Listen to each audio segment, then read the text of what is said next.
Bluff City Media presents the No Bluffing Podcast. Stepping up to the microphone are your hosts, Christian Ingram and Evan Hayes. Now, let's get to the show.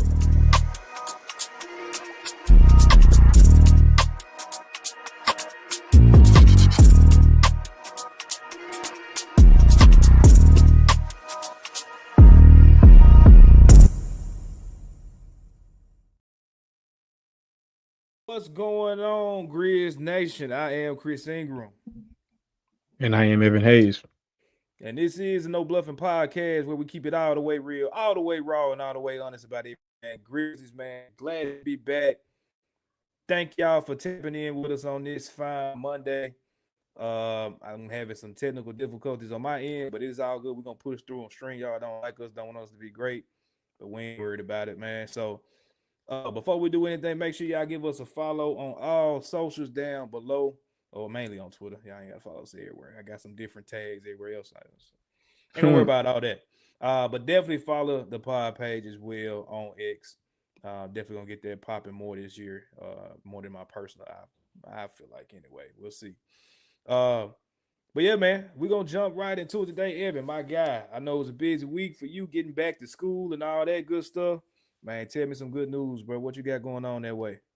Yeah, as y'all can see, I'm back in my apartment of school at Alabama A&M University. I'm in a different room, same complex, so it may seem a little similar than it did last year. So yeah, I got here yesterday. So shout out my fam for helping me move in for my last year. So they all want to be there. For the past 2 years, I've moved in by myself, but since my last year, they want to all move in with me together. So shout out them. But yeah, I'm back in school, ready to get started a little bit, had a little all athletes meeting because we got here a little early. So all the athletes all around the school was there. So it was cool to see all the football players, basketball players, soccer people, all that. So yeah, it's been a busy week, but I'm happy to be here, happy to be started, and more importantly, happy to bring more content to y'all. So hopefully my Wi-Fi is together. It's a new Wi-Fi. Y'all know how it is. Hopefully it looks the part, so I'm still trying to figure it out how I wanted to set up in here, but the show must go on. But Chris, you have had an even busier and better week, in my opinion. So I got to shout out you for graduating from the Austin Peay University. So give yourself some y'all shout out Chris. Chris, talk about this week, man. You had a big week, very rewarding week. So talk your talk, bro. And nothing too crazy, bro. I just like he said, yeah, I don't know if y'all been paying attention, y'all been watching. I did get back in school. Had 12 credits, didn't even realize it, bro. I've been moving and grooving, doing something else in life. And check back in, had 12 credits remaining. Went ahead and re-enrolled over the summer, knocked all those joints out. So this past Friday, I did finally graduate and get that college degree, man. So y'all that's out there that started and didn't finish, or you feel like it's too late, you feel like you ain't even started yet, man, hey, it's never too late. Whenever it's your time, it's your time. I make this joke all the time, like, bro, it's so many people that I wrote papers for and did things for when I was back in school for money and all kind of stuff. Like, everybody that moved on and did their thing as far as being alumni, but I finally get to join the club. So that was definitely cool to get that knocked out. Like my boy JD said, let's go P for sure. Uh, which is funny, man. Like, I'm an alumni of Austin people. I'm always root for the Tigers, bro. Even though y'all be getting on my damn nerves with the way y'all been doing things as of late. But let's go P and go Tigers go in this household. I told my wife I'm probably get some more Tiger stuff this season for sure. Jerseys and all that good stuff. I got a But question. yeah, Was it weird putting the cap and gown back on? Like trying bro, to extra feel like a awkward. student. Yeah, I know you feel a little weird. Extra awkward. And then what's so weird, like Austin Peay, like typically, bro, they cap and gowns are black. They do black, and then they always do like the other colors for like the stuff you throw on top. Yeah. Well, I graduated from Wooddale and we had a red jump back then. Well, I go on, I'm like, bro, I just could have used my Wooddale jump. We put on red for the first time, literally for the first time. I ain't gonna say ever, but definitely for in a long time. They went back to red this year. So I feel like I was graduating high school damn near again. I'm like, bro, what is going on with this? But man, had a double header really on Friday, got my degree and bro, paid my final car payment on my car. So my car paid off. So it was a good day, man. Friday for sure. I ain't got to worry about two things no more, at least for a little minute anyway. Knock on some wood. Mhm. So Yes, sir. Congratulations, my he dog. said he puked saying it is a UT. Yeah, I put that up there. Yeah, Ah, yeah. it's Hey, all JD, good. funny story, JD. My mom went to UT Martin, so she actually shares the same sentiment as you. She does not like off the feet either because she graduated from UT Martin. So, and Hey, I have some of that in the house as well, dog. So, yes, sir. yeah, Mm, man. So shout out, on Candy. bright horizons coming, man. Appreciate it, Candy, for sure. Mhm. For sure. We appreciate you. Um, man, ain't nothing too crazy to talk about, but we got some good topics today. I ain't gonna lie. We We got we some. did- We got some. We we got got some some. good topics to talk through today, man. Mhm. Katie said she graduated from UT Martin too. I did not know that. Oh, That's that's what's up, crazy. man. Shout out, K. What's up, Candy? That was UT Martin was the first school that like college I ever stepped foot in. One of my oldest cousins when I was younger graduated from nursing school up there. So Hmm. it would felt like a 3 to 4 hour drive. I was younger. It wasn't that long at all, but that was Yeah. the first college I ever knew. Was UT Martin. So it's kind of funny that all y'all went there. Hmm. Um, but yeah, man, we're gonna jump into the news today. We got a couple different topics to talk about within the news. We're gonna talk about Jaren's number switch. We're gonna break down Ages Wilson's just continuance of breaking history in the WNBA, honestly. And then we'll sum up the news, man, with some NFL, just little key notes that we've seen during the preseason. And then today's main topic of the day, um, is definitely saluting Ja. Happy birthday to him. We'll talk about that more, but how he can return as being a top point guard / top player in the NBA. So that's the breakdown of the show. That's the rundown of the show. So man, y'all buckle up, and we're gonna go ahead and get the No Bluffing news started with the number one topic. Jaren Jackson Jr., like I said, changed his number. I didn't understand what was going on, what the reason was. I was trying to make correlations, like when he first posted it a couple weeks ago with the 1 and the 3. I'm like, all right, maybe if you shift them together, it forms the 8, and then you divide some. I don't know. And so he finally actually, put a video out, a couple of pieces of content, I believe, actually, explaining the reason for the number change. I'm gonna hold my thoughts on it, but man, just bringing it up. I know a lot of people are mad this got Jaren jersey, first of all, especially like some of the Yeah, for plastic sure. joints that ain't coming back out. Almost there. But man, just what's your thoughts on the number change? I know it ain't nothing really too much to delve into, but just thoughts on the number change. I was kind of with you. I kind of in my head canon, I had 1 + 2 is 4, and then times 2 is 8. So that's what my head was going to when he first announced the jersey change. So clearly, I was clearly wrong. But yeah, shout out Trip for going with the number change. Of course, numbers don't ultimately matter that much, but I feel like every time you see a guy changing his number, it's just some type of mentality switch they have. When Kobe went from 8 to 24, Bron to 23 to 6, back to 6. Like we've seen guys throughout history of the league changing numbers to give themselves a boosted thing of confidence, we think of motivation, anything like that. So first, shout out Trip on that. And also, I love why he did it, to honor his father, who played for the Clippers back, I feel like the 92-93 season. So yeah, it's always good putting on for your dad. Jaren has talked ad nauseum about how much his dad means to him, and like all the countless hours of work that Jaren Jackson Sr. put into Jaren Jackson Jr. So again, shout out Trip. When I first saw it, it didn't really make me no real difference because again, it's a jersey number. It's not about what you do in the jersey. It's not about jersey, but it's about what you do in the jersey. So as long as Trip keeps playing like he does in high school play, I'll call him JJJ8 or J8, whatever he wants to be called, or Trip 8. I don't care. I'll call you whatever as long as you keep playing well. So shout out Jaren Jr. You still in that boot. I want you to get that boot as soon as possible. That's what I've been looking at. He's still in that dang boot. So get healthy. Wear your number 8 with pride. Shout out your pops for doing your thing too, and just get ready to see you healthy during the season. So that's all my thoughts I had. Yeah, man. Before I gave my take, I was trying to desperately find Mr. Jaren Jackson Sr. stats for a particular reason. Hold on, let me see if I can still pull these joints up. All right, Why you do that? I think JD, he's an announcer, so he thinks about things like that. Can't wait till the first corner 3 and Pete say 8-ball corner pocket. That's a very great call. And being that JD's announcer, I understand where he's coming from with that. So shout out JD on that, because only an announcer would think about that in real time. So shout out you, my guy. That's pretty cold. I ain't gonna lie to you. JD. That was pretty witty and pretty cold right there. I don't know how long you've been sitting on that one, but that's a good one. I like that. Yeah, all right, so this is what I want to take a look at. So when he mentioned the dad thing initially, I was like, didn't his dad wear number 2? Then I started seeing the clips of dad playing with the Clippers. Bro, his dad only played with the Clippers for 1 season. And it was not his best season. So I did not understand that. Now, did he wear number 8 somewhere else? Hold on, let me see. And maybe I'm just digging too much into this. I don't know. I just really just was curious. Yeah, Google, you ain't really helping me with this right now.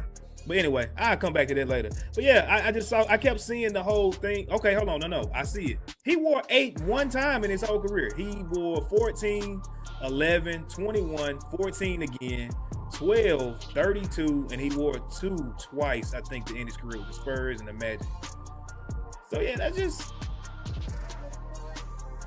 All right, Jaren, like, cool. If you want to use that, it's one of the reasons. I looked at it more so when everybody was talking about, like, when you put 3 J's together, it more so can make an 8, the infinity symbol, all that other stuff. And I'm pretty sure it's some other, like, forms of symbolism that Jaren, he got. I think that the thing with his dad was just, like, icing on the cake. And then you throw in his 8 season. He was just finding shit to say, honestly. Like, bro, you just want to change your number, bro. Like, just go ahead and do it. Because that I ain't get that one. Ed said, what year did he wear number 8? It was, I want to say his 3rd season? Let me go back and find it for you, bro. I think it was his 3rd season, 1992 to 93. He wore that number 8 with the Clippers. So, yeah, it was just one hot second, man. I don't know. So, anyway, shout out to Jaren. Like I said, if he's going to it more so like a mentality switch, then I'm all for it. And that's what most of the guys that, change their number. It comes with a mentality switch, a way that you're approaching the game differently.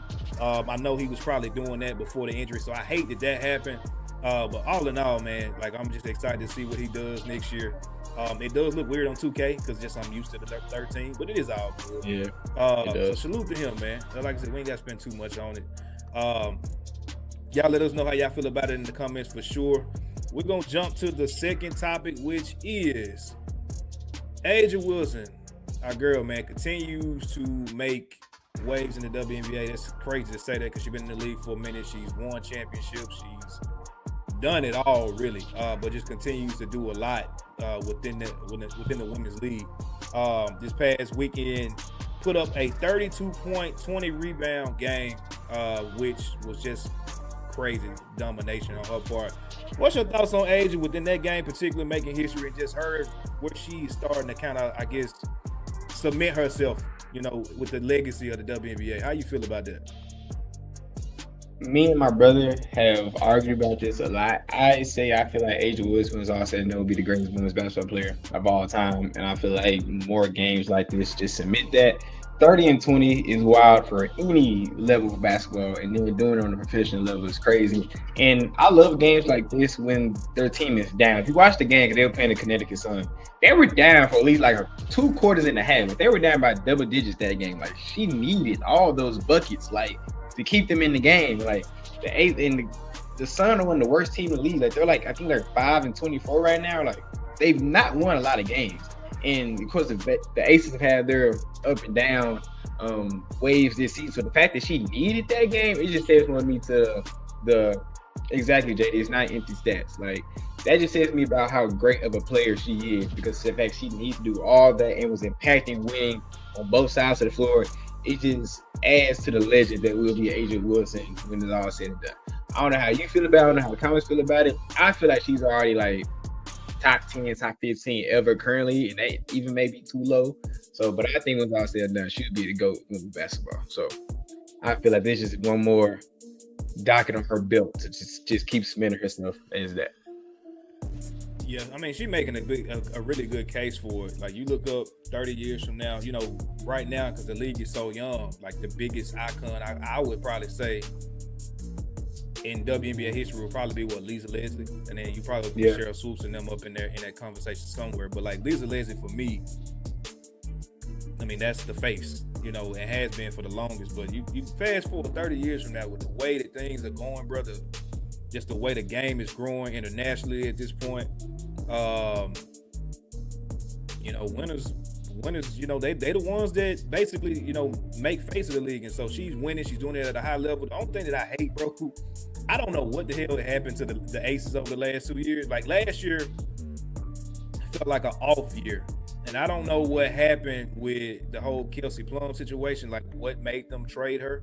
I don't know if maybe she requested a trade or whatever the case may be to bring in Jewel Lloyd. But Jewel Lloyd, she has not looked great at all this year. Chelsea Gray obviously is getting older, so I understand a slight decline in that. She still is a point guard at the end of the day. And then, good grief, why is her name leaving me? Jackie Young. She ain't been dominating like just what I'm used to. That team, bro, I don't know what happened. I don't know if it was that situation with the coach Becky Hammond and like just that whole Derek Hamby situation. I don't know if it's a black cloud or some internal gripe within the team, bro. But it's just something that's different. But if you're going to build a WNBA franchise and you starting a team, like it's kind of hard to say that you're not gonna get Asia Wilson as your number one person. I'm gonna make a case for Fee, Nafisa Collier. She's probably my favorite player in the W right now, just to watch. She's just so cold, and she definitely gives me Maya Moore vibes. It's funny she played for the same team. I'm gonna take Maya Moore's GOAT status just because the way that she went out. I'm sorry, I'm always gonna be a hater in that regard. You can't do that. You can't do that, bro. I will. You saved this dude out of jail, and he made you stop. He didn't make you, but we lost a legend to the league. This goofy head dude, bro. Like, nah, bro, I'm upset. What about breaking a black man out of jail? Like, what about like reparations? Not having another black man in jail. Like, what about that? Why not both? Why not get them out and just still hoop? What you gotta stop hooping for? Like, what you got? Like, no, bro, no. Both is crazy. And his goofy ass be sitting there just smiling next to her, just cheesing. I'd be like, bro, I get it, I cheese too, but like, bro, go on, help her to get back out there, man. Why you take our girl away from the league like that? That's so funny. But if you're talking about GOATs, like you said, Maya Moore is up there for me right now. I think it's between, for me, is like my Mount Rushmore is Lisa Leslie, Cheryl Swoop, Maya Moore, Diana Taurasi. That's my four. That's my Mount Rushmore. And I feel like Asia is like slowly but surely cracking her face. I don't know who she's gonna take out, but she's slowly cracking her face into that Mount Rushmore, in my opinion. Just things like this just keep knocking it. When it's all said and done, she's gonna be the top of that mountain. I'm stamping it right now. I don't think she win one or two more chips, 1 or 2 more MVPs. She's the top of that mountain for me. That's just me. Stamp it for sure. We're gonna move on to the last one, man. NFL preseason notes. A couple of games this past weekend. I got to catch, I would say, quite a few of them. I tapped into a few as well, just real quick to see what was going on, man. Obviously, the biggest news of the weekend was the Shador Sanders game. He did start for the Cleveland Browns and played the majority of the game. I don't know if any other quarterback or player, period, played more minutes in a preseason game in week one than Shador did. But had a great showing, over 100 yards thrown, 2 touchdowns, 3 scoring drives, period, that he was able to put together, man. How did you feel about that particular game? And if you have any other, obviously, games or players that stuck out in preseason, we can talk about them too. All I gotta do is throw this jump up. That's all I gotta do. Just throw this up. Hit my, what he say? Dust that mud off. Hit my Shador real quick. Because Shador Sanders lit it up this weekend. I think that's the one game that everyone in America was watching. I'm not trying to hate on Shador, or like me and Chris, love Shador. He played his ass off, man. And I just love to see it. Like, we all heard, like, he was 4th in the depth chart and not getting a lot of reps. And he just came in and played his game. He looked poised. It didn't seem like it was holding on the ball. Like, the stuff that he did do good in college, like holding the ball for too long, being kind of slow paced when it comes to like the urgency if he gets the ball out. Like, he still has some of that, but he was playing more controlled and playing within the offense a lot more instead of trying to force players to make a play. And you can argue that's because he was in Colorado and he wasn't throwing to that many like receivers that's gonna play on some days, and then he had a terrible offensive line. I said that many receivers. Of course, he had Travis Hunter, Jimmy Horn. Who else is gonna play on Sundays? All of them in the league. I'm saying it's gonna like make like they gonna. I'm saying like I can see them having like extensive careers. Like I don't see no outside. Have a career. Webster I said Jamie and Travis. Weaver. That's what I think he had a punt return for a touchdown. I'm gonna be straight, bro. Hey, I can it was hear his line. His line was terrible. Yeah, his line. He had no running game. Was terrible. Yeah, and as much as I love Dallin Hayes and my boys in the Colorado running back room, he had no running game. So like they were just sitting back and rushing forward every single time. They were in nickel rushing forward the whole time and just run for his life. So yeah, he played good. Like it's much as I can say about it. Like I can watch his mic up today. And it seemed like even the guys around him just kind of embraced him as being like one of the leaders of that team. I'm not gonna, of course, you said politics all day about him still being fourth in the depth chart behind Dylan Gabriel, but I don't see the guys responding to Dylan Gabriel and Kenny Pickett like they do Travis Hunter. I mean, not Travis. I mean, Shador. I don't. My brother just put Travis Hunter and everything, but Shador Sanders, they're not responding to him like they are other guys. So, like he was even joking with Miles Garrett. Miles Garrett even saying, "We're gonna need you this year. I can't hurt you. We need you this year." Like it's all that type of stuff I love to see, and his maturity, like he was answering the question, just same way he was doing in college. Like all these fake storylines, like he's immature and he's selfish. Like the way he's been able to handle all of this is just great, in my opinion. Like it's been excellent to watch. So shout out to Shador. I can't even speak enough about how good he played, and hopefully they have the Eagles coming, and hopefully get some decent reps in that game as well. The second guy I have to talk about who I didn't think was gonna play well was Jackson Dart. I think Jackson Dart was gonna be that freaking good. I didn't like the Giants' pick of him, but again, he threw for over 100 yards. I think he threw 2 touchdowns as well. Like he actually had a pretty decent showing. Like I didn't think he was gonna be that good that far. Of course, only one preseason game. You never know what's gonna happen, but for at least a guy that's been thrown into the fire, who knows he's not gonna be the starting quarterback week 1 because that's gonna be Russell Wilson, he still played well. So those are my 2 standouts. You know, throughout the whole weekend. I also had a shout out to Davion Henderson out of Ohio State, who had a kick return touchdown for the Patriots. That was cool. Shout out my dude from Ohio State. But yeah, Jackson Dart, Shador Sanders, they played great this preseason. Hopefully they continue to play well. What was your thoughts on Shador and anyone else that stood out to you during this preseason so far? Yeah, man. Salute to Shador. I was sitting there, man, joking, going back and forth because my parents was up here this weekend.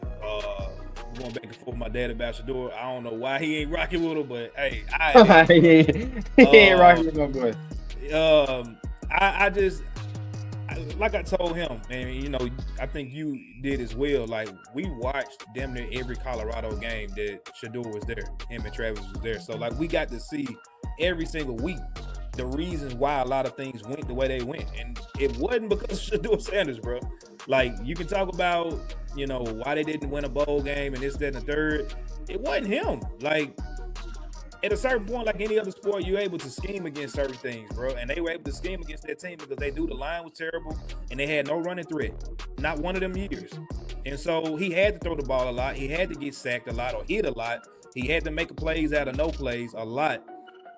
And one thing that I was just excited to see from him this past weekend was him being comfortable in the pocket and throwing over the middle, bro. Like, you know, he got this bad, and probably rightfully so, he got this rep for, like, being a check down guy. Like, he's a game manager type thing.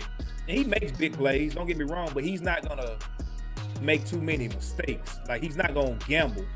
And those 2 touchdowns that he threw, bro, like, they were across the middle with guys in the way, in traffic, and he put the ball literally on a dime to where his receiver can catch it and make a play. So salute to him for that. It's crazy, obviously, that we're going crazy over 100 yards. It is preseason. But he did have the second and third string, and he went against, I don't care how sorry they is. Shout out to my guy, Tev Secure on Twitter, host of the 3 the Harder Way podcast. Like, as sorry as the Panthers is, that was they starters for majority of, you know, that he played against. Yeah. So, yeah, man, I don't see how you can't see the setup that the Browns are doing with this man. Even today, like you said, came out, he still is quarterback 4. Okay. The players on that team know what's up. Yeah. Everybody's watching know what's up. And eventually the Browns gonna have to stop this malarkey, bro. They just gonna have to. Stop the conspiracy theories, bro. Stop it, bro. Yep. I've been tapped in a little bit as well as far as Jackson State too, Ed. Like I was, when they got Travis, bro, I was locked in. I'm like, all right, let me see what's going on. And he was throwing 4 to 5 touchdowns per game. Like, had Jackson rocking, bro. So, granted, I get it. it's Jackson State. It ain't nothing too crazy, but when you do the same shit at Colorado, bro, and then now he's showing he can do it preseason, it's still NFL. Just give the man some credit, bro. And the way he handled that reporter, I gotta give him the utmost, because I would have told him a new asshole. I done seen what you've been saying about me. And they always want to play the little funny game when they get in person and not keep that same energy and be like, he wanted to set up Shador basically to have a situation where he could attack his character, and he handled it totally like a class act, bro. So I heard he had said something on his show today talking about I don't know why people made a big deal about it. I'm like, bro, you know why people make a big deal about it, because you've been talking cash money. Yep. But anyway, what you got on that, bro? Nah, like he's a winner, and the reason why I don't like that people blowing this out of proportion, because this is who he's been the whole time. Like, that's all I can say. When you show me who you are, believe him. Like, he's always been a winner. He's always been mature. He's always been a guy that can make plays with the football in his hands.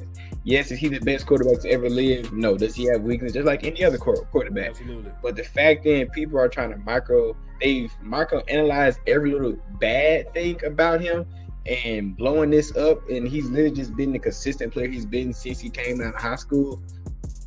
So nothing he's doing is just surprising me. It's just the fact that it's a bigger national stage since he's in the NFL. So I want him to keep playing well. Like you said, he handled that reporter great. He handled the interviews great. Like, he kept saying, like, hey, I'm just control what I control. If they don't want to give me the reps, that's fine. I don't care about the depth chart. If this is my practice, it's gonna be my practice. It's gonna be the best live practice I can get. He even said he give himself like a C+. He even said, like, he apologized to Dion for not getting the job done like he wanted to, but all he cared about was winning. So he's saying and doing all the right things. Humble as hell, bro. It's humble, and it doesn't sound like he's playing an act. Like, it doesn't sound disingenuous at all. It seems like he's truly coming from the heart. Like, he won in high school, he won in college. Now, if he gets a chance, he can win it in the NFL. And he's been trained to be a professional since he came out the womb, bro. Like, this is literally who he was born to be.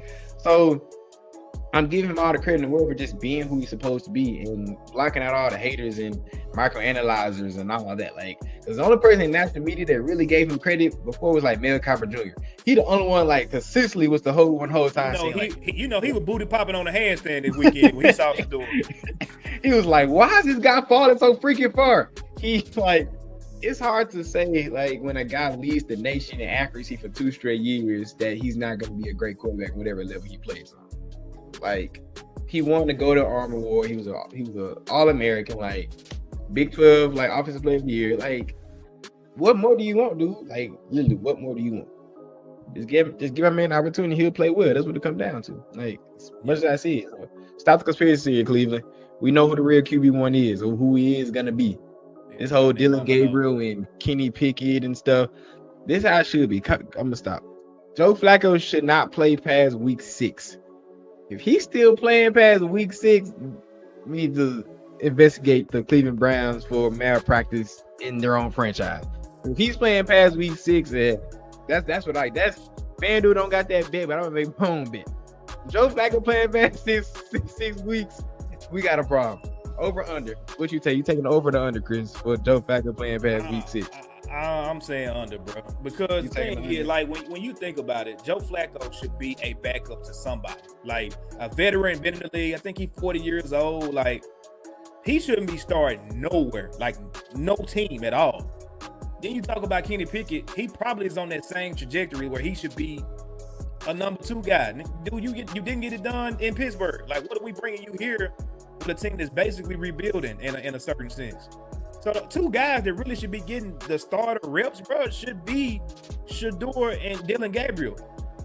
But let's be honest, Dylan Gabriel, like, it's a troll. Like, it's not even a real thing, bro. Like, it's not real. So we really wasting our time. But my thing is this: if you're gonna do it, at least let them dudes duel it out. And whoever wins, they get the starting job. And then you let Joe and Kenny bag them dudes up and get them right for the future. Like, what else? What are y'all trying to do? Otherwise, like, what are you trying to do, bro? Otherwise, you got the worst quarterback room in the whole NFL. Like, you're tripping. Like, you're tripping. And we still forgetting that Deshaun Watson's still there rehabbing his Achilles. Damn. Like, that's a whole thing too. Like, people forget that there's a whole $200 million quarterback on their books. It's just sitting there. You know, like just sitting there. Like that's literally just sitting there. And then people forget they have 2 first-round picks next year. So they can easily take another quarterback next year. So that's insane. a few things can happen. Either they trade one of these guys, either trade Dylan Gabriel, and there was reports coming out that people are calling about Dylan Gabriel. So we'll see if anything happens with that. They trade one of these guys, let Shador win the job, or they draft another Arch Manning or someone next year, and then we do this whole thing process over again with 6 freaking quarterbacks on their roster. And they may buy Deshaun Watson. We don't freaking know. Either way, in the day and age of 2025 right now, Cleveland Browns has one decision to make, and that's to start the Shador. At least give him the possibility to start or to win the job. And win the job. And I just feel like he's getting the fair shot to win the job as much, at least what they're telling us. There's no way that he plays that well. He's still 4th on the depth chart. Even in the training camp reports, he's consistently playing the best out of all the quarterbacks. Right. So what are we doing here? You know, like, they playing what's the issue? My Broncos, shout out to Sean Payton. I thought it was a little odd. Our 2nd round running back that we drafted the base to be our starter, they had him listed as like the 6th running back on the depth chart. Then I found out that's what Sean Payton likes to do. Like it don't matter if he drafted you 1st overall, he's gonna put you last on the depth chart. He wants him to earn it. I get that. But like that Sean Payton, he's known to do that apparently.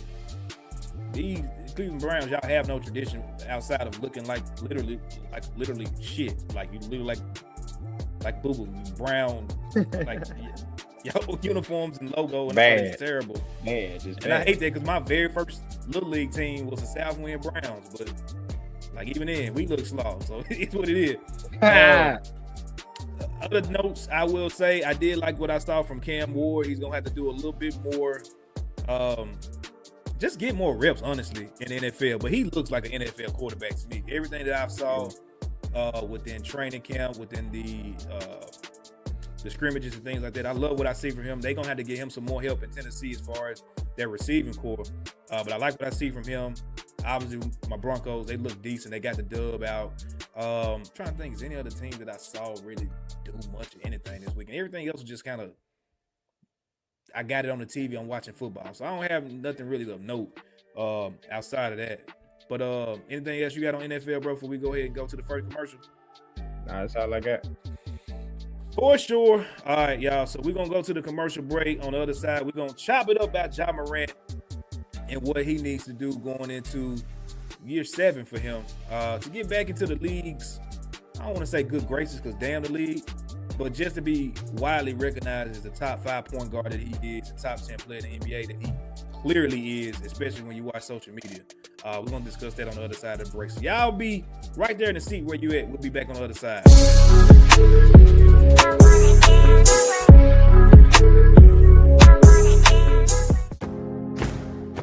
Looking for an alternative to alcohol or conventional medicine? Check out Ounce of Hope, a Memphis-based dispensary with 2 local stores in the Sanderland Center and on South Cooper Street. You can get all the products you need in a location convenient to you. Each store offers an intentional shopping experience with dedicated bud tenders to answer all of your questions, from product selection and mushroom blends to our personal favorite, the Delta 9 seltzers. You gotta try the Peach Buzz. Try Ounce of Hope at either one of their 2 Memphis stores or at www.ounceofhope.com for convenient products shipped right to your door. Use the promo code BluffCity for 15% off any order, excluding sale items. Cannot be used in conjunction with other promotions or discounts. One use per customer.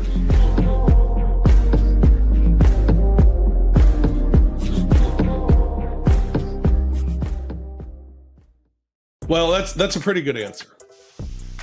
The correct answer is the Grizzlies will be better if Ja plays 70 games. We can talk all we want about who's going to play where and who's going to get the minutes, and Jalen's minutes and Coward's minutes, and KCP, is he starting? Is he coming off the bench? And is Scotty the backup point guard? And Ty Jerome, what sort of role is he going to have? And can he be really big for us? And, you know, how's Brandon Clark? We can talk all of that stuff. What matters for this team's success is that Ja Morant's playing 70 games. Period.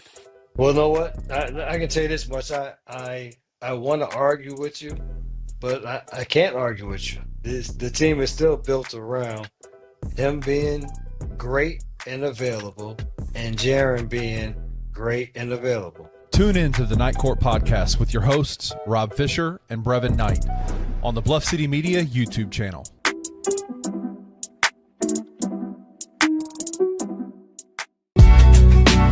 In the heart of the Highland Strip for 27 years, Trilogy Tattoo has helped tell stories for Memphians for generations. Located at 530 South Highland, Richie and his team are waiting to help you tell yours. From tattoos to piercings, your body art should be as unique as you are. Voted a Memphis Flyer top 3 tattoo shop in the city of Memphis since day one. Your story will be safe here at Trilogy Tattoo. Open 7 days a week, Monday through Saturday, 11 to 11, and 3 to 11 on Sundays. They have convenient times waiting on you. Let Trilogy Tattoo help you tell your story.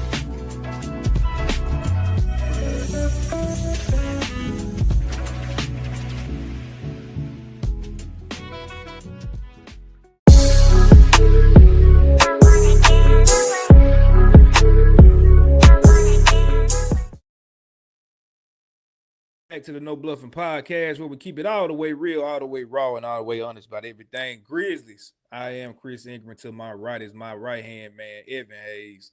Salute to you, my boy. Hey, we're going to chop it out about the most exciting player in the league, man. We talk about this guy on this show a lot. You may know him as the Ja Morant. But first of all, salute to him. Happy birthday, Ja. Had a birthday over the weekend, 26 years old, about to hit what statistically, based on what the NBA and the league history says, is your prime of your career. And so what better way of coming off that amazing tour that he just came off of into going into, well, a lot of people are priming to be a big year for Ja. And so when you brought up, talking about the birthday, I said, man, how about we spend it in a way to, a lot of people talk about Ja fell off, what happened. They talk about all the stuff that happened off the court. They talk about the injuries. They put all these dudes that don't belong in front of him on these lists, which we all know the list really don't make no matter, but it's sports, and that's what we do. We barbershop talk, we compare, we contrast. A couple weeks ago, me and my dad was sitting there arguing about LeBron and Michael Jordan and they're dunking, and we sat there and watched YouTube videos for like 45 minutes, and I had to shut up because LeBron really ain't dunked on too many people. It's just been a lot of free fall dunks. Jordan was slamming all on folk. So yeah, man, that's the part of the sport. That's what makes it fun. And so what I wanted to kind of hear from you, man, what not more so, because we've talked about this in nauseam before, like, Ja needs to get a mid-range jumper. Ja needs to hit the 3 at a high level. Ja needs to stay healthy. Like, those are almost buzzwords or buzz phrases in Grizz fandom at this point. So I want to talk about maybe some of the more outside, like, things that contribute to Ja being regarded back as a top 5 point guard and a top 10 player overall in the NBA. So I didn't want to give you a specific amount of things. You can kind of just talk till you don't want to talk anymore about that. But what specific things are you looking at next year to get him back in those conversations? Yeah, I was thinking about this a lot once you brought it to me. It was a great question. I feel like it's a lot of different things that go into that because as much as I feel like the narrative on Ja is starting to shift, like in the culture, but when it comes, I feel like it still hasn't shifted as much as it should when it comes to like the league's narrative. You get what I'm saying? Like people are starting to see people mess with Ja again and all that. He went on the tour. I think he just got Dunk of the Year on the NBA, and he's got 60, 70,000 likes. Actually, it's kind of funny. His birthday post on Twitter got more likes than the Thunder winning a championship post. I thought that was hilarious. I saw that. I thought that It was a couple of them, actually. It was like 3 or 4 posts that he got more. I was like, damn. Do you either rock with Ja that much or don't rock with Thunder that much or a little bit of both?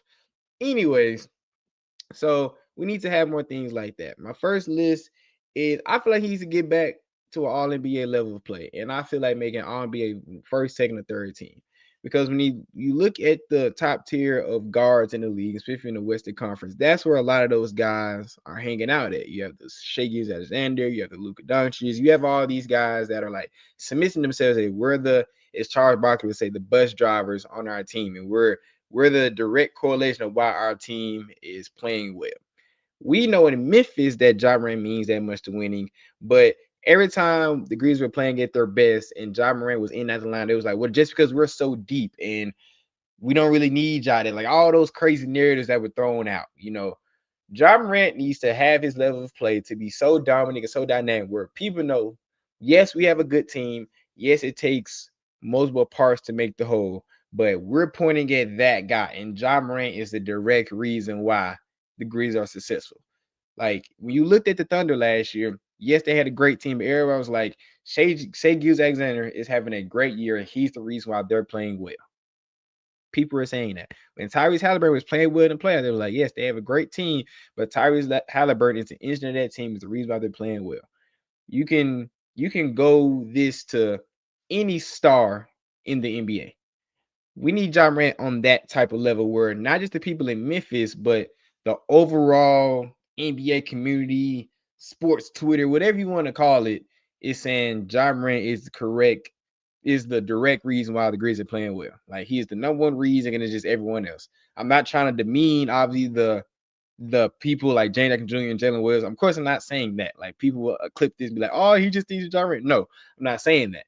I mean is people need to say this is the direct reason why we're playing well. That's number one. So I feel like to get there, he needs to make one of the all NBA teams. Like you don't have to, those two things don't have to be mutually exclusive, but just how I see like the narratives going, that's why I feel like this has to be. Number two, we have to at least, I want to say conference finals, but we have to at least make it to the Western Conference finals. And if we get bounced out in the second round, Ja Morant has to have a great showing. He has to have an elite showing. Like the reason why Anthony Edwards is seen the way he is because number one, like they haven't really done that much compared to us. Like they made the West Conference Finals and they got booted out in not a very competitive series when they went. But the reason why Anthony Edwards has slayed every Dragon in front of him. He slayed Steph, he slayed LeBron, all the legends. Like he slayed KD, like he's beat these guys. So it's not that I don't think Anthony Edwards is just astronomically better than Ja Morant. Like I feel like they're about on the same like top 5 to top 10, top 12 caliber of guys in the league, depending on who you ask. But on the national stage, Anthony Edwards has beat the previous generation, or like who's supposed to be the great stars. Like he's going toe to toe with the best in the league. Unfortunately, and my brother's right, his teams were healthy, obviously, but we're just speaking in the best case scenario where everyone is healthy. Ja Morant, as great as I believe and we all believe he has not had a signature playoff moment like yet. He just hasn't. Like we said, the 2022 season. I'm talking about when it comes to like in like a big category, like Western Conference Finals, like big playoff. Like we had the, of course we beat the Thunder. I'm saying like in like a high playoff situation, like That Western one Conference Finals, series NBA wasn't a Finals. moment for you. I mean, like I don't mean like the actual. I'm talking about in the weight of the category. So it comes with the stages. But that's why I say West Conference Finals or Conference Finals. I'm not saying the individual moment within itself. I'm just saying the stage gets bigger the more rounds it goes. That's my point. Like he played well. He played. You saying the stakes are high, and he needs to have one Yes, of that's those what I'm high saying. stakes moments. That I got you. Okay, I Yes, got you. that's what I'm That's saying. fair. I'm not saying he didn't have great moments. Yes, he had the dunk, he had the 3-point. Like, yes, we remember those things. But I'm saying the moment meets the stakes. We haven't had that yet in Ja Morant's career. So we need one or two of those signature moments in the playoff series where it's a high stake. Ja Morant makes a great play in the West Coast Finals, NBA Finals, or semifinals. Say like, yo, Ja Morant made that play to propel us to win that game. Like he's had great games. Like he had that great game against the Lakers where he dropped 47, but we lost that game. Like he's had great games in losing efforts. He's had great games in winning efforts, but it isn't like the stakes were at the utmost highest like these other guys have had. Like we I got you. remember when Ant was going toe to toe with KD. Like we remember when Ant was going, well, Steph was kind of hurt, so that didn't really count. But you see what I'm saying? Like he was going toe to toe with LeBron and Luka. Like those are signature moments that are gonna hang out in people's mind. And in relation to that Wolves series, Anthony Edwards wasn't Anthony Edwards yet. Like he was good, but he wasn't superstar caliber, top 5, top 10 conversation Anthony Edwards. Ja Morant has played one legend in the league in the playoffs. That's been LeBron James. We lost that series. Yes, we weren't healthy. Yes, Ja got hurt, but just the facts of the matter is we didn't win that series. So Ja Morant needs that. Like, and I feel like the Grizzlies as a team, as a franchise, needs that. We haven't had a series-defining win in a very long time. Like when it comes to a playoff series, and this is within the Grizz next gen era. Like the last time, and you can correct me if I'm wrong, or people in the comments or whatever. When was the last time that you felt we had a series-defining, like playoff series-defining win, like for a franchise? For me, it was when we beat the Thunder to go to West Conference Finals. I was like, okay, we here. Like, yeah, I get it. Westbrook was hurt that series. I get it. But that's when I feel like, oh, we can really do something. Like, we're here. I feel like we had that chance. We beat the Warriors. We beat the Warriors that year, but unfortunately, Ja got hurt and we didn't win. That was, I feel like, that moment we had where we had as a friends, like, oh, we're here. Like, we are a legit contender. Like, we can really win a championship. We just haven't had that. Man, Yeah. I'm gonna be honest with you, Yeah. bro. I hate to So, say woulda, coulda, shoulda, right? Because that's yeah. really all it is. But to me, in my heart, and I bias forever, whatever reason for saying this, I'm cool with it.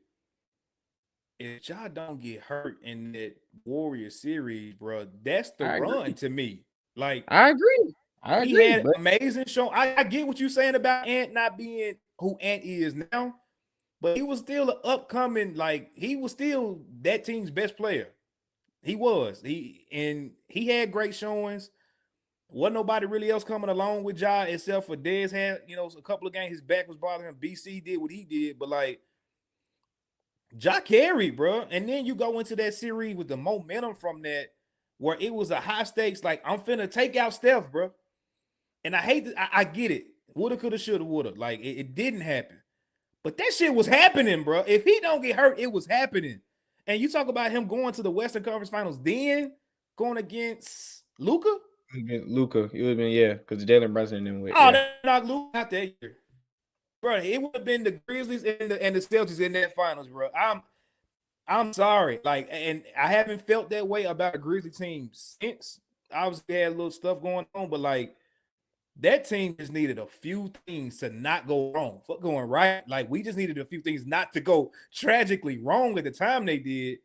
Steve-O getting COVID and Ja getting injured. Like, and I think that's it. But like, to your point, if you throw that out, like, we haven't had anything. So I'm with you. Like, it's time for us. I'm gonna pass you the ball back. Jaren, he said it himself. Like, on the video where he was talking about the number change, or it was an interview he had in regards to the number change. He was talking about, they asked him, like, what was his like a major moment up to this point, and he was talking about playoff win. And he said it himself that I only have one playoff series win, but it was so lit. And when I heard him say that, it just really made me think, like, damn, bro, like, this iteration, they don't have the results that we just would have expected them to have. So I agree with you. Like, it's time for them to collectively, but mainly Ja leading the ship. It's time to have that moment, bro. So I feel you. Yeah, like those really my two things. Like we need him to return to all NBA caliber play, and we need playoff results. Like, as much as I love the highlights, we all love the highlights. As much as I love Ja dunking on people and gritty in and having the superstar highlight reel plays and the blocks, like, we all know that. Like, I'm not trying to discredit the player and what Ja brings to the table. Obviously, he's an amazing player, but like, we need something new that we haven't seen. We haven't seen him have a pivotal moment in a high stakes situation, going toe to toe with another superstar coming out on top. We see him go to toe to toe with LeBron, but LeBron beat us that series. We see him go to toe to toe with Steph, but he beat us that series. He was going toe to toe with Shea, then he got hurt and we lost that series.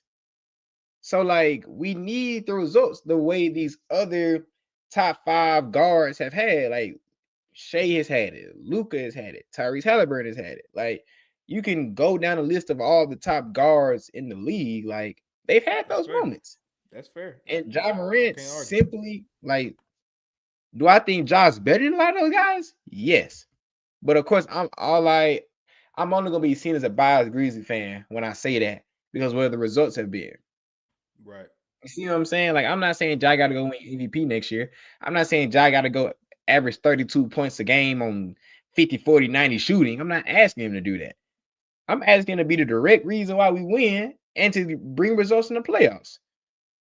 That's really like I try to do things in threes because that's like how I like to do things, but I honestly couldn't think of another reason when you presented me these questions. Because those are the two things that Ja has been missing on his resume. Like I don't really care about him winning MVP. Of course, but I love it, obviously. Like I would love Ja. I feel like he's that great to win MVP. But it comes down to the W's you put in the column. Like Jason Tatum, he still don't get the full respect he should get, but he didn't get at least halfway the respect until he won a championship. Until he still didn't get full the respect that he gets. Or even the Boston team in general. The Boston just got they respect, and they had way more playoff success than the Grizzlies. And they just not got yeah, and they just not got their respect after they won the championship. That's my thing, man. What you think? What's your list? Or how do you feel about what I say? Or go back and forth with me? No, I agree with you. You make a great point. I really can't argue with when you articulate and explain it that way. I can't argue with that, bro. Because like you talk all the time about, and I have my moment as well. Like what your moment was as a Grizzly fan, it really like made you feel something that solidified and that stuck and ingrained with you forever. And I remember going through the bad years and the bad seasons of the Grizzlies, still rooting for them like they was winning championships, bro. Like arguing with my tightest homies, brothers, like, bro, like, screw y'all. I'm riding with them Grizzlies, bro. I don't care if Stromile Swift is my best player. Like, damn y'all. Like, that's what I'm rocking with. And I remember the night that we beat the Spurs as an 8 seed. I was doing security, like really I wasn't doing security. But Costco, they had to where when I was working back with them, where we would take turns sitting outside watching the parking lot while everybody's in there stocking. And so when they come out, they know that the cars are safe for them to go to their car. And so I'm sitting in my car, bro, literally listening to the game. And I remember when the horn hit and it was like we won, bro. I was losing my mind in that car. So like I know this generation that's coming up after us, they need that moment. Like, yeah, they see the highlights, like you said, you make a great point, but they need that moment. They need that feeling of something that's gonna last with them forever. So I can't argue with you there. For me, some of the things that I feel like he needs to do, it won't be much like as much milestone things, but just mentality things. Ja needs to get back to, in my opinion, I ain't nobody.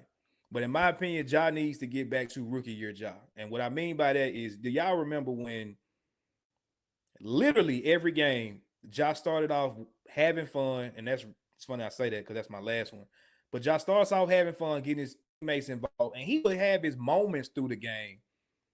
But we called him fourth quarter Ja his rookie year. As a rookie, it was fourth quarter Ja. It was like, get the hell out the way, give Ja the ball, and he's gonna take us home as a rookie. I would love to see Ja get back to that. Get your teammates involved. Let them get what they need to get, the confidence, whatever, throughout the game. Because the other thing, we talk about health and all that.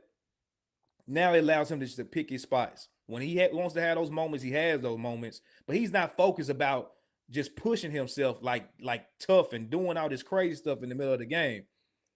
I enjoyed that job much better than what the one I've been seeing lately because I love the highlights, but this shit is getting them hurt, bro. So, and I don't want to get into the whole like, is the team protecting him? It don't matter what the team does, even if they were protecting him after the fact, because he already on the ground laying down with a messed up hip or shoulder. Like that's already done. So I want to get him away from that and get his teammates involved, especially because technically, like when you lose a guy like Desmond Bane, you would think in an instance you're losing some talent, even though you have more overall talent around y'all now.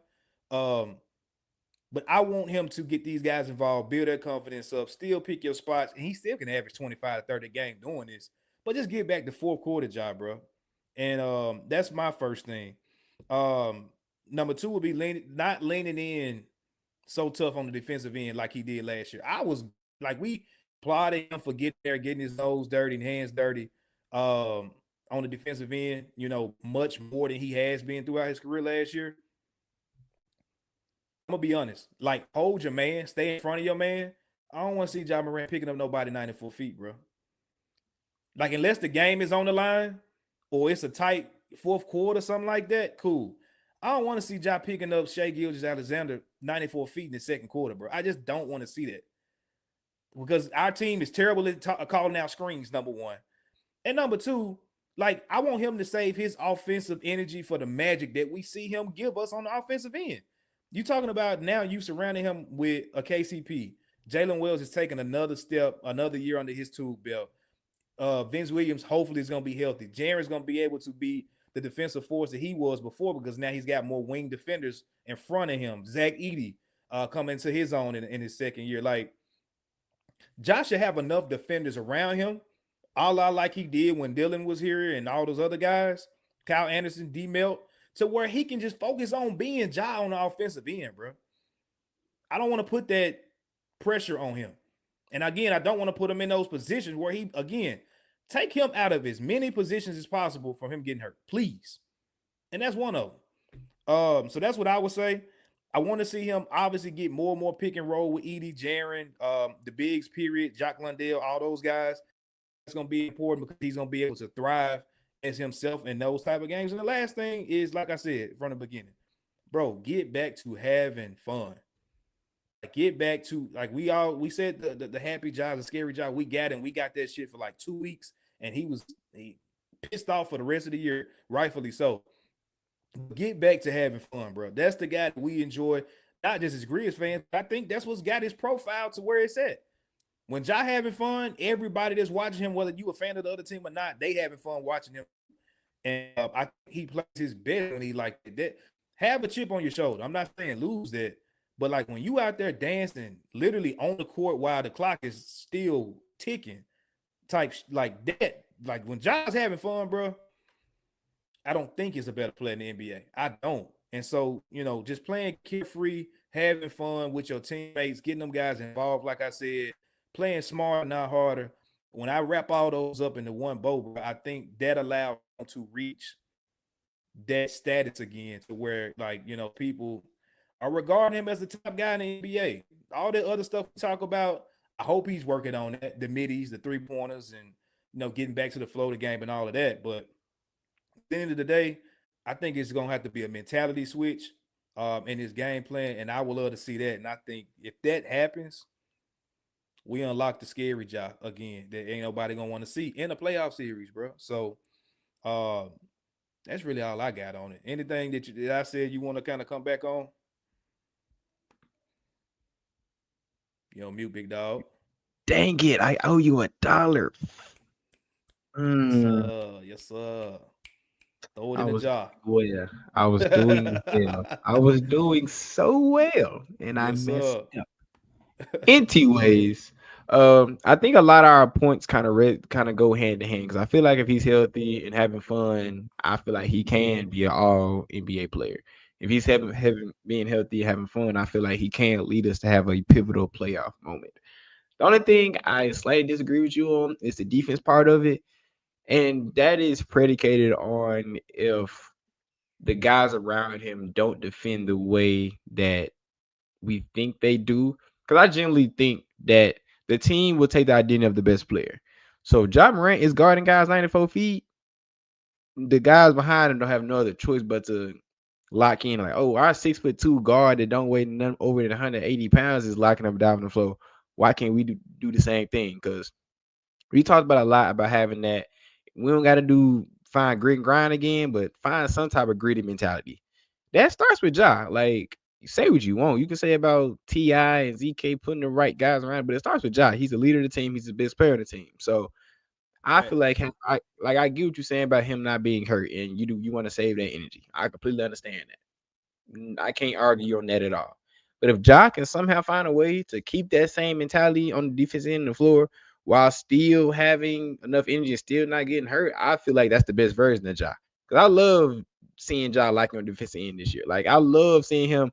I think it was a game It's against amazing to watch. yeah, like when it was a game against either the Hornets or the Spurs. He picked up somebody 94 feet and caused an 8-second violation. And the reaction Ja gave, like, Yep. he said, Was other taking way. charges that game, I Yeah, think. like say it was one. You know what game I was talking about? Like, he was picking up 94 feet the whole game. Like, it was lit. Yep. And I remember he still had a pretty good game on the offensive side of the ball. So That's the only thing I would disagree with you on, because I feel like if Ja shows himself to be a defender, then Gigi don't got another choice. Then Vince got another choice. And KCP and Cedric Howard and Jaren, like all these other guys, like they may have the best, like they may have a better defensive capability than judges off their physicals, but their mentality will have to match his energy, and that will bring nothing but positive things for the Grizzlies. So I slightly disagree on that. Don't say nothing but positive. Cause Yeah, soon as he died for a ball and he untore a goddamn pectoral abductor or some back shit. titty muscle or some shit. Now we all singing Now we Kumbaya, all goddamn. I don't know, bro. we all And that's pissed what off. that's the only thing I'm coming Uh, from. Like, don't allow yourself to get picked on like a Trey Young or like some of these other small Jalen Brunson. Don't be no slouch. Yeah, for I'm sure. just saying, don't go try to be Superman, bro. Like, okay, them taking Yeah. some blocks, you jumping in the passing lane, all that. Hey, keep doing that. Keep doing that. But, bro, I don't need to see you guarding LeBron 94 feet. I don't need to see you not getting a screen call for you because now we got you and Jalen Wells out with concussion because ain't nobody calling no screen. They be getting Like, their ass bro, beat, bro. bro, They be I getting their can't ass see that no tied more. up. They God. be Giant Jalen, they be getting their ass kicked the whole game. And I be like, can someone help our guys out? Like, it's blindside screen. Nobody says anything. Nobody says I low just key think Jalen got a hearing problem. He might need to go get his ears checked. Cause I ain't never seen nobody get slammed the much as he do on screen. Bro, he got popped in Summer League. I said, fam, Summer League? something. He What the looking fuck like he going got on, man? shot on the court in Summer League. I'm like, bro, he must can't hear. There's no way nobody calling out screens like this. It's no way. Well, he just so locked in on the defender, he just can't hear. He just blind us. Like he can't hear nothing when he just locked in. Yeah. I Like wanted to blame the fro. I'm like, maybe the fro covering his ears or some shit. But he got braids now. So it's like, bro, he got yeah. he just can't hear it. I do have a question. I was looking it up on FanDuel. Shout out our sponsor FanDuel. Ja Let's Morant go. currently has 16th best odds to win MVP. 16th. How do you feel about that? Because I think that's kind of crazy. But before I give my opinion, what do you think about that? When I put money on him to win MVP next year, I don't know. I love this team, but I think they would need a little bit more for him to reach the heights that he would need to reach to be like top 3 within that race. But 16th is nuts. 16th is crazy. 16th is crazy. Yeah. Yeah. I wish it was something like a bet to where I could bet that he doesn't finish 16th in voting type shit. Now I'll take Yeah. that bet right now. There's no way. Yeah. I think he 'Cause in the I'm top just 10. Yeah, I'm gonna just name off the guys. I know there's gonna be a lot of names. I'm gonna try to name them so y'all everybody understand it. Let's go. Shea, Jokic, Doncic, Giannis Antetokounmpo, Victor Wembanyama, Anthony Edwards, Cade Cunningham, Kevin Durant, Jalen Brunson, Paolo Banchero, Steph Curry, Trae Young, Joel Embiid, Donovan Mitchell, Devin Booker, and then Ja Morant. Mm. There's some guys in there. I'm taking Ja over. There's a few guys in Devin there. Booker has no chance of getting MVP next year. No chance. I'm taking Book out, taking Trae Young out. I'm taking Joel Embiid out because he doesn't play Definitely. enough games to get it out. Definitely.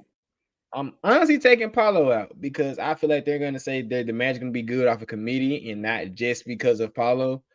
Taking Paulo out of there. I'm not gonna take D Mitch because Cleveland is like really good, so I'm not gonna take D Mitch out of there. Mhm. Taking KD out of there. KD's not gonna be the reason why the Rockets. He's gonna be a great addition, but it's gonna be by committee. I'm taking Brunson out. I feel like Ja, when healthy, is gonna have a better year than him. And Definitely, Brunson. it's a push for me between Cade and Steph because I don't feel like the Warriors gonna be good enough for Steph to. I feel like Steph's gonna have a great year because Steph Curry is that dang good. But do I feel like his team's gonna be good enough to pull him to a top 5? No. And No. Cade is interesting because he fits the youth aspect. He's young. Detroit is building some exciting things over there. So it seemed like the NBA would love to have him like as an underdog team out east that hasn't had a lot of success, but now he's propelling them. So right now, I'm kind of putting him around because I feel like Cade is poised for a great year. Oh, So for sure. I'm putting him around Cade. So I'm putting him, after I'm putting him 1, 2, 3, 4, 5, 6. I'm putting him around 6 or 7. That's what I'm doing. I'm putting around 6 or 7. Like I give you Shea, I give you Jokic, I give you Luka, Giannis, Wemby, and Ant. But after Ant, I can't give you that one. I'll put him about 6 right now. Yeah, I can rock with that. I can rock with that. Why are we on FanDuel bets, right? Mm-hmm. Let's go ahead and do our FanDuel picks of the week. You got yours ready, my guy? I got mine. I had mine, but I went to the Ja Morant thing. So go to yours so All I can right, pull it back up. Yeah. for sure, for sure. If y'all follow me on Twitter, before the season started, when they were first announced, the Golden State Valkyries, I deemed them. I didn't have a team in the W. I just had players that I enjoyed watching, or if it was something on, I would pretty much just watch it. Period. Um, but they were like my designated team to pick, or to watch play. The only thing is they had this expansion draft. I thought they were gonna be able to get Jew. Obviously, couldn't. I thought they was gonna be able to get Page. They couldn't. WNBA needs to fix their expansion rules. They should have had the number one pick. That's my opinion.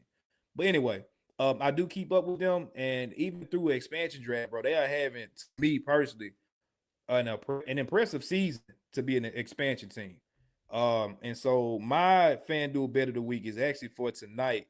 If y'all are watching this live or before the game starts, the Golden State Valkyries are taking on the Connecticut Sun, which will be moving to Boston real soon, apparently. But they're taking on the Connecticut Sun, and the spread is set at 8.5 for this game tonight. So the odds right now at a negative 112. So I think that's a pretty safe bet to make. The Connecticut Sun have traded away all their good players. They are terrible. They suck. And now they're getting the team moved. That tells you how bad they are.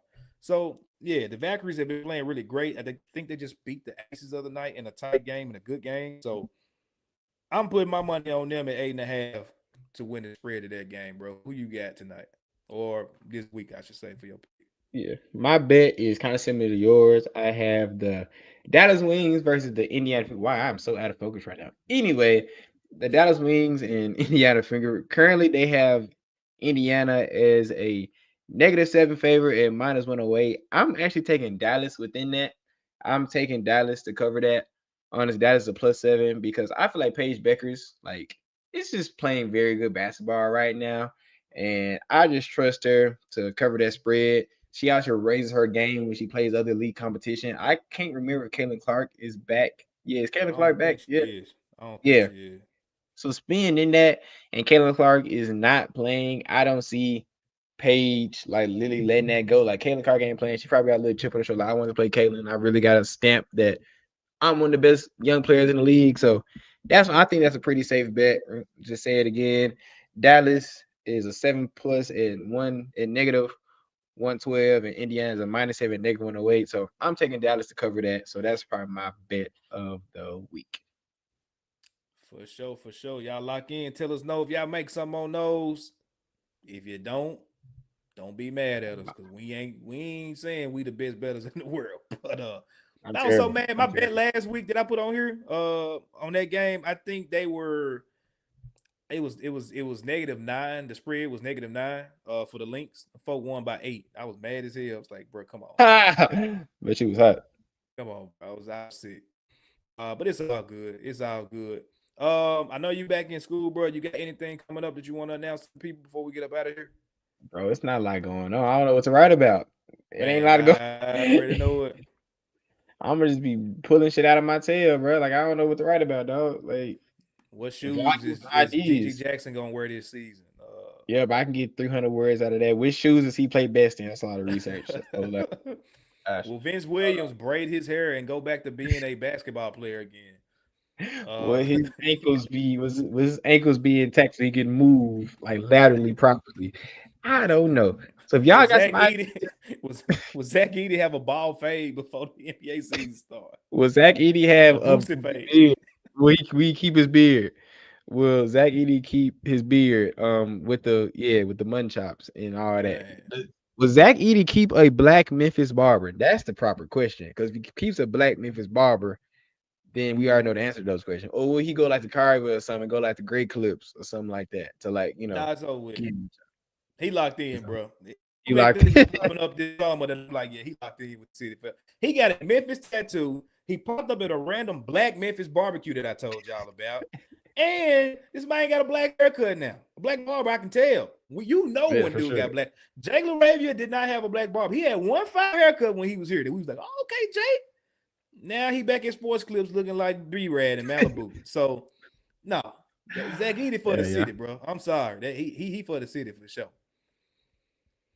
But yeah. Oh, man. that's a good bet. That's a good bet. Which player would get the Grizzly tattoo next? First it was Ja, then it was Edey. Who y'all think will be the next player to get a Grizzly tattoo? That's a great question to think about.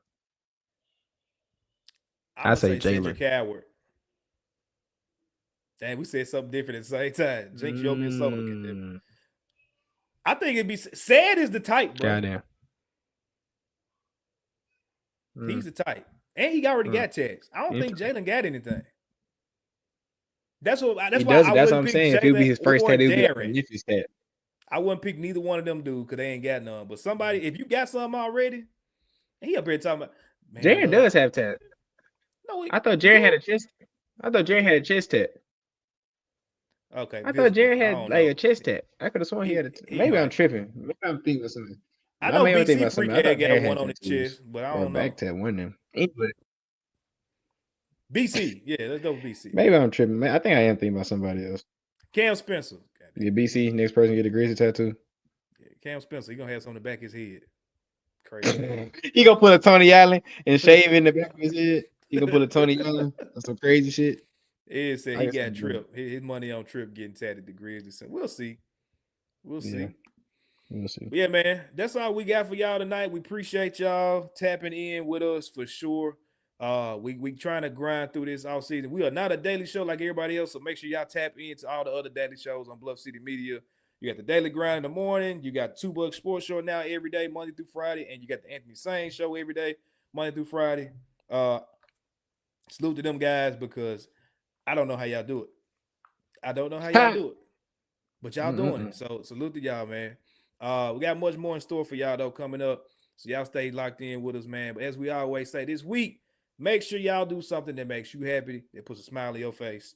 Because that's all that matters, man. All this other stuff in the world, it really don't matter much at all. There's a lot of crazy stuff going on in the city, man. Y'all be careful. Y'all be safe. Love on your people. Tell them you love them if you ain't talked to them in a long time. Tap in with them for sure. And yeah, man, just like that, we'll be back next week. But like we always say, go Grizz. Go Grizz. Thank you for listening to this episode of the No Bluffing Podcast. If you enjoyed this episode, like and subscribe to Bluff City Media's YouTube page.